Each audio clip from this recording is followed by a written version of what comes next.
नमस्कार। मैं आप लोगों से कुछ कहना चाहता हूँ।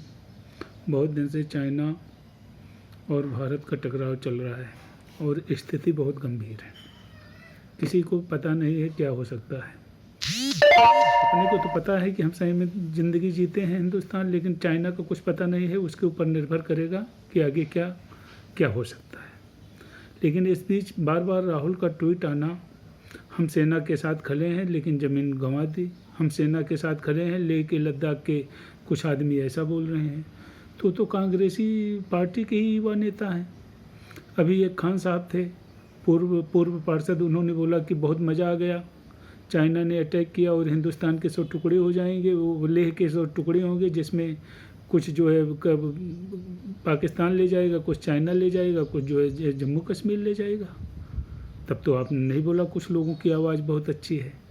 और कुछ आपके युवा लोग, आप वीडियो बना करके डलवा दो कि वो ज़मीन ले गए, बस कि मतलब एक दो आदमी की जनता की आवाज़ कैसे हो सकती है? उसका अपना विचार हो सकता है, आपका अपना विचार है। तो मेरे समझ में नहीं आता कि देश को किस मोड़ पर ले जाना चाहते हो। आप चाइना की इतनी मदद क्यों करते हो? आप बार बार कहते हो कि हम सेना हमारी बहुत बहादुर है, फलाना है, ढिमका है, लेकिन मोदी पे विश्वास नहीं है। तुम मोदी और सेना तो एक ही है, जो प्रधानमंत्री रहेगा उसी की सेना है। सेना देश की है और देश का प्रधानमंत्री होता है। तो दोनों में अंतर कैसे, विरोधाभास कैसे, हमें थोड़ा बताए जनता। एक तरफ अगर वहाँ ज़मीन ले गई तो सेना हार गई होगी, तब ज़मीन ले जाएगी, तो मोदी की कैसे गलती? और अगर सेना उसको बचा लेती है तो फिर सेना की बहादुरी, तो मोदी का कैसे हार?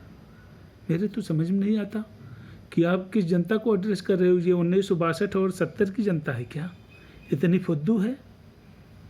डेली चाइना का नाम नहीं लिया। अरे चाइना का नाम क्या लेने की क्या ज़रूरत है? जिसको साले को पता है, जिसके गाल में तमाचा पड़ रहा है, वो चिल्लाता रहेगा, वो बताता रहेगा दुनिया को कि भारत ने मुझे तमाचा मारा है। सबको पता है। उसमें मोदी क्यों नाम ले भाई? क्या ज़रूरत है? तुम लोग इतने मैं कोई शब्द नहीं बोलूँगा, क्योंकि मैं सरकारी कर्मचारी हूँ, इसलिए मैं ऐसा शब्द का इस्तेमाल नहीं करूँगा। लेकिन देश सब देख रहा है कि आप 1947 के पहले क्या किए होगे और कैसे राजनीति किए होगे। और अभी की तो ये पार्टियाँ एकदम निकम्मी हो गई, केवल सरकार को गाली दे रही हैं। अरे इसमें सरकार और सेना अलग कैसे हो सकती है? दोनों एक सिक्के के दोनों पहलू हैं। तो आप कैसे, अगर सेना को गाली दे रहे हो तो सरकार को दे रहे हो, सरकार को दे रहे हो तो सेना को दे रहे हो। तो ऐसा तो नहीं चलेगा, कंफ्यूज की स्थिति ना जैसे आपने पैदा कर दिया है। और ये देश की जनता को सोचने की ज़रूरत है कि आप क्या सोचते हो। जो सरकार कदम उठा रही है, जो गर्म चौकी पर मोदी जा करके हौसला अफजाई कर रहे हैं, वो अच्छा है? या जो ट्वीट करके ये बता रहे हैं, डेली बता रहे हैं, ये चाइना की कितनी बड़ी मदद है। चाइना में अब लग फूट हो गया होता। चाइना में अब लग गलत आवाज़ आनी शुरू हो जाती। लेकिन ये इतना खाद देते हैं कि अगर ऐसा कहेंगे कि वो लेह लद्दाख की जनता बोल रही कि हमारी ज़मीन ले लिया है, तो चाइना में उसको सपोर्ट मिलता है। चाइना की सरकार को वहाँ की जनता कहने में सपोर्ट मिलता है। देखो, हिंदुस्तान की जनता बोल रही कि हमारी ज़मीन चली गई, इसका मतलब चाइना अग्रेसिव है, चाइना एकदम बढ़िया है।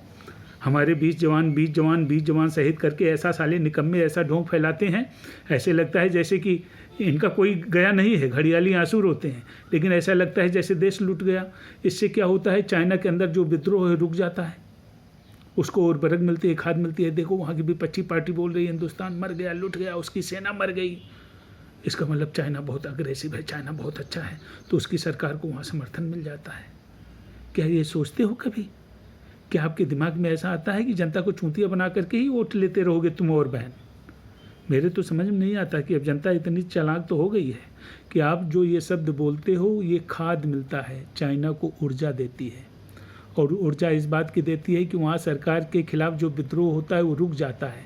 कि देखो वहाँ की विपक्षी पार्टी और जनता कह रही है कि हिंदुस्तान की इतनी सेना मर गई, इतनी ज़मीन कब्जा कर दिया, तो जो हम प्रहार करते हैं अगर हम उनको मिट्टी में भी मिला देंगे तो आपकी इन बातों से उसको खाद मिलती है। और वहाँ की जनता जो है वो सरकार को सपोर्ट करती है कि हमारी अच्छी सरकार है। मतलब जो सरकार इतनी निकम्मी हो उसकी वहाँ वाहवाही हो, और जो हमारी यहाँ सरकार 24/7 काम करे वो निकम्मी बना देते हो। जनता तुम्हें सोचना है, इन चीज़ों को आप लोगों को सोचना है। बाकी कुछ नहीं कहूँगा। जय हिंद।